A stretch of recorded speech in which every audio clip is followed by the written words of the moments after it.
आज हम पढ़ने वाले हैं एसीटोन से कुछ इम्पोर्टेंट कन्वर्जन्स जो कि एसपीपीयू बोर्ड क्लास 12th में बहुत ही ज़्यादा इम्पोर्टेंट है और बहुत ही बार रिपीट हुए हैं क्वेश्चंस।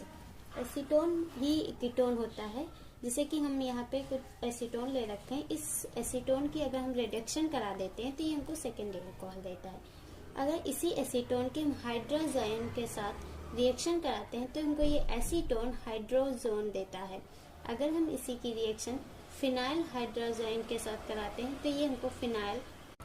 अगर हम कीटोन की रिएक्शन हाइड्रोक्सिल अमाइन के साथ कराते हैं तो ये हमको एसीटोन ऑक्साइन देता है। अगर हम क्लोरोफॉर्म के साथ कराते हैं तो ये हमको क्लोरीटोन देता है।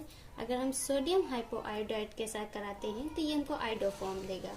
अगर हम इसी की रिएक्शन ग्रिगनार रिएजेंट यानी कि CH3MgBr के साथ कराते हैं तो ये हमको टर्शी अल्कोहल देता है।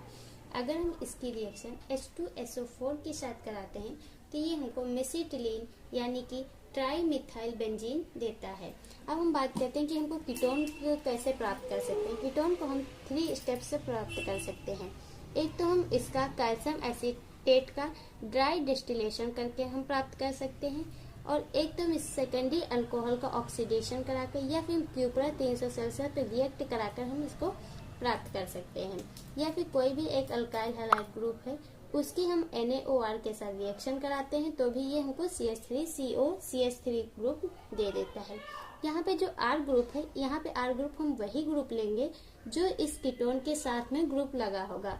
अगर यहाँ पे CH3 ग्रुप है तो यहाँ पे R में CH3 होगा। अगर यहाँ पे कोई दूसरा